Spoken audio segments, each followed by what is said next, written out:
En Afrique de l'Ouest, l'accès à une énergie moderne, fiable et bon marché reste difficile.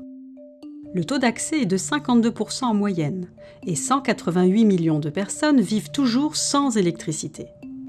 Dans la plupart des pays, l'approvisionnement énergétique n'est pas fiable, avec des coupures d'électricité durant environ 80 heures par mois, ce qui représente pour les entreprises une perte de chiffre d'affaires de 5 à 10%. Dans plusieurs pays d'Afrique de l'Ouest, le kilowattheure coûte plus de 0,25 $, soit 2 fois plus que le prix moyen dans le monde. Les pays sont souvent trop petits pour attirer les investissements dans de grands projets ou ne disposent pas de ressources énergétiques. Ils sont donc contraints de recourir à de petites centrales au fioul très coûteuses ou à des centrales électriques en location s'ils n'ont pas anticipé l'accroissement des besoins. Sous l'égide de la CEDEAO, 14 pays et 27 entreprises nationales d'électricité se sont fixés comme priorité de constituer un marché régional unifié de l'électricité. C'est le système d'échange d'énergie électrique ouest-africain, ou EOA.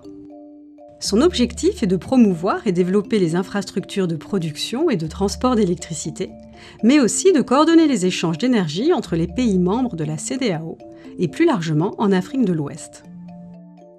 L'EOA assure l'interconnexion physique nécessaire aux échanges d'électricité entre les pays disposant de ressources énergétiques bon marché, non polluantes et abondantes, et ceux qui n'en ont pas, et entre les pays disposant d'un bon cadre d'investissement et ceux en situation de fragilité. Dans la région, 6,3% des échanges d'électricité ont lieu entre les 10 pays qui sont déjà interconnectés. 3 pays, le Bénin, le Togo et le Niger, dépendent lourdement des importations pour couvrir leurs besoins en électricité. Les principales interconnexions seront en place d'ici le début des années 2020, ce qui permettra le transport d'électricité depuis Dakar au Sénégal jusqu'à Lagos au Nigeria.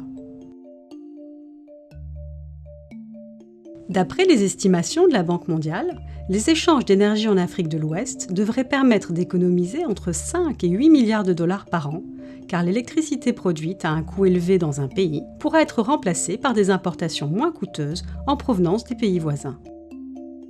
Les échanges d'énergie rendent l'électricité plus abordable en permettant à tous les pays de bénéficier de ressources qui sont produites au coût le plus faible de la région. Dans un grand nombre de pays d'Afrique de l'Ouest, le commerce de l'énergie pourrait réduire au moins de moitié le coût de l'électricité. Les échanges d'énergie rendent l'approvisionnement plus fiable en permettant aux pays producteurs de fournir en urgence de l'électricité aux pays confrontés à une pénurie, par exemple à la suite d'une sécheresse. Les échanges d'énergie rendent la production d'électricité plus durable en permettant de remplacer le fioul par des sources d'énergie moins polluantes telles que le gaz naturel, l'hydroélectricité ou le solaire. Enfin, les investisseurs privés sont davantage attirés par les grands marchés. La création d'un marché régional unifié de l'électricité en Afrique de l'Ouest nécessite donc une infrastructure reliant les pays entre eux et une collaboration entre les pouvoirs publics, les régulateurs et les entreprises d'électricité, au niveau national et régional, pour la mise en place d'un cadre institutionnel et réglementaire. Certains pays bénéficient déjà des échanges d'énergie transfrontalières. Depuis 2001, la centrale hydroélectrique de Manantali, sur le fleuve Sénégal, fournit au Mali, au Sénégal et à la Mauritanie de l'électricité propre et bon marché, grâce à une ligne de transport régionale. Cette centrale a été construite dans le cadre d'un partenariat entre ces 3 pays riverains du fleuve.